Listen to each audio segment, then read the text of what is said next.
Okay, so today in this video, we are going to be talking about the biggest lie most digital marketing agencies tell their clients, and the biggest lies most clients or brand owners believe, right? And that lie is just works. I'm going to share it with you, but it just works. And it's delusional, it's incompetent, it's unethical, it's more than anything, it is so stupid.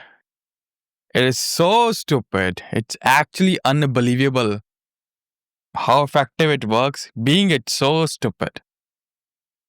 So, what is the biggest lie most marketing agencies tell their clients? And they say it like with such a, what you call it, with such a finesse, right? And it's hard to question it. Like it has become one of the industry norms that I see. And also the clients, brand owners who are also participating in it, believing in it, and I don't know what they're doing.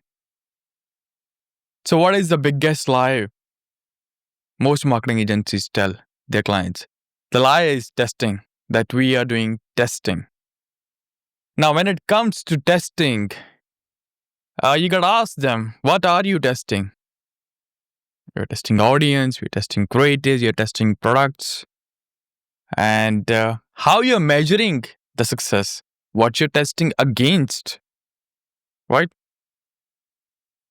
If you're testing audience, have you isolated other variables? The thing you have to understand about testing is that to test anything effectively, even people who do research in the scientific community, they isolate all the variables. They isolate temperature, they isolate the source of the bacteria, they isolate the food, they isolate all the things. And they change only one variable and keep everything else constant. The moment you change two variables, we're testing audience and creative. It's not possible to test audience and creative simultaneously. You have to test one thing, then analyze the result, and then make the one thing variable, then test the other thing.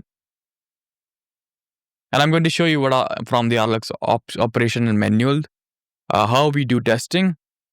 So you can be better understand and testing. And with the clients also, sometimes clients believe that testing is a waste of money and time. I want to spend as less money as possible on testing, and they believe they are being very, very smart businessmen, and they are being they are lowering the wasted budget on testing. I know we got to do testing, but might as well save money on testing. And they forget to ask why we are doing testing. And it is so funny to see. It's actually hilarious that they actually believe that they're being very smart by, not understanding anything about testing at all, like why we are doing testing, and still accept the fact that they got a test, and they share their wisdom that we gotta lower the budget on testing. It's very funny. So, why we do testing? I'm going to answer that right now. So, testing is we're looking for the best combinations to scale the business, right? We are testing, find out, do we have product market fit here? How effective our product sells? If we represent the product this way, how much we're going to have to pay Meta to get a sale? So CAC is going to be. So we can have some baseline metrics. We have something to compare our progress toward, right? It's same like people go to gym and they just do a bunch of things and waste their time, and it's been 1 year and they say like my body is not growing. Well, you go to gym, you gotta learn that if you're going to gym, you gotta track what's your baseline, how hard you can work, how long you can run, right? And then you track, are you making progress over it? Are you increasing the weight you're lifting by 20% per month, or running 50% more after a month of running? And you gotta track these metrics. The reason we are doing testing is to establish the CAC. So we have a baseline CAC of the brand, of the product, of the positioning, everything we have done, everything we're going out to the world and checking how much we're going to have to pay to Meta to get sale, right?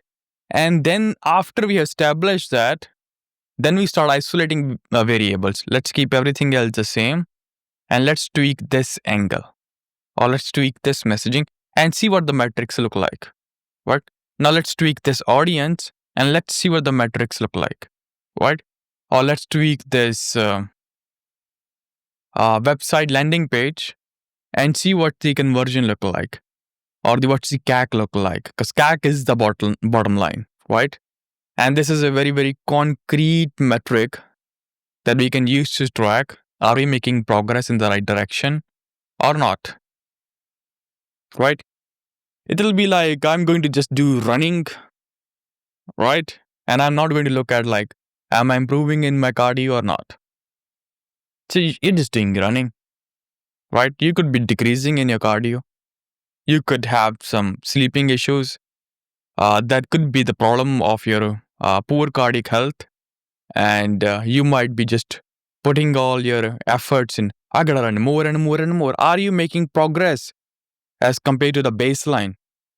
And if you're not, you have to accept that. Look at the data and then make strategy to change it. The reason we do testing is to ensure that we succeed, is to check the reality that the idea that we have, what's the CAC is going to be on it.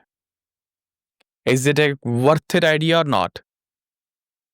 What most people do is they come up with the idea, they see a problem, they come up with the solution, and then they start convincing themselves, this is going to work. This is going to work. I just need somebody who is going to do it with really, really good, precise execution. We do not know that it's going to work or not. How about let the market tell us? That's why we do testing. That's the very reason we do testing. Let's see how much the demand of the product we have, right? And once we have a baseline, nice baseline, we can compare our progress as compared to this baseline. So we ran everything as it is. We established the CAC is 1,000, right? Now we tweak the angle. We kept everything else the same. The CAC increased to, let's say, 1,100. Then we went back to the same angle. Then we tweaked the audience. Let's say CAC went to 1,500. Then we went back to the same audience. Then we changed the landing page and we focused on a different product. Then the CAC went to 800, 700. We kept that thing. We kept that constant now. Then we again tweaked the angle. The CAC went to 600 now. Now this is how you make progress. This is all part of testing. Okay. Now let me show you a very good diagram. It's going to make everything sense. Okay, here you can see the testing. So these are the guiding principle of testing, right? Good testing is you change only one variable at a time. You establish other variables. You make them constant. Bad testing is you changing multiple variables all at once. And it always baffles me, like why every digital marketing is spending first or maybe 3 months testing the audiences, and they still have not found the audience. Good testing is you learn which factor causes success. In bad testing, you can tell which factor caused success or failure. Even learning that this factor caused failure is progress. It's part of the process. And it's like many of the clients have this like really deep-rooted mindset that, okay, we tested this angle, it did not work out.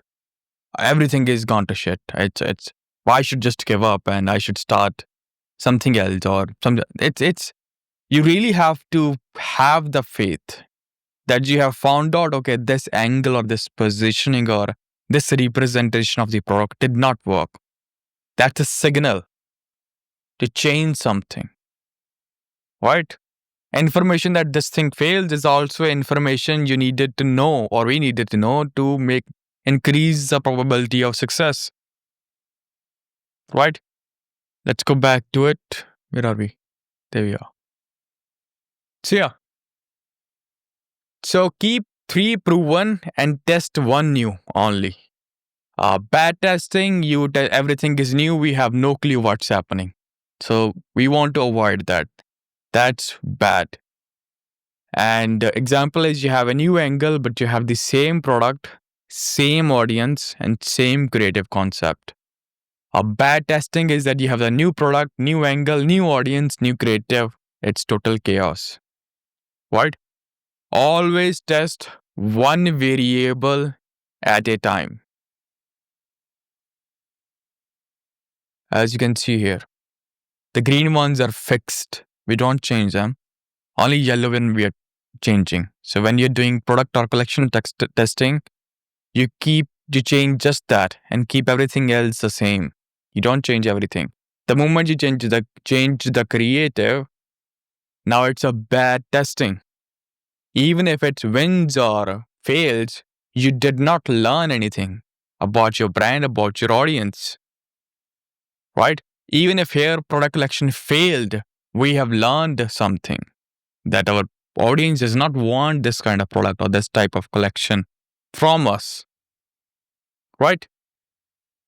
Yeah, so testing can be a very, very powerful tool in helping you grow your business, right? It's the only tool, because every piece of information after every test concludes, we move forward to truth. We move forward to making a brand successful. And every stupid test only wastes time and money. And all the reasons to keep the testing budget low, and they are irrelevant information. They are completely away from what testing is, why we're doing even testing, right? And if you understand why we're doing testing, then you'll understand that no matter how you try to push it or cut budgets or be efficient with it, testing is a very important part of growing a business. The rate of testing that you do is your rate of growth, right?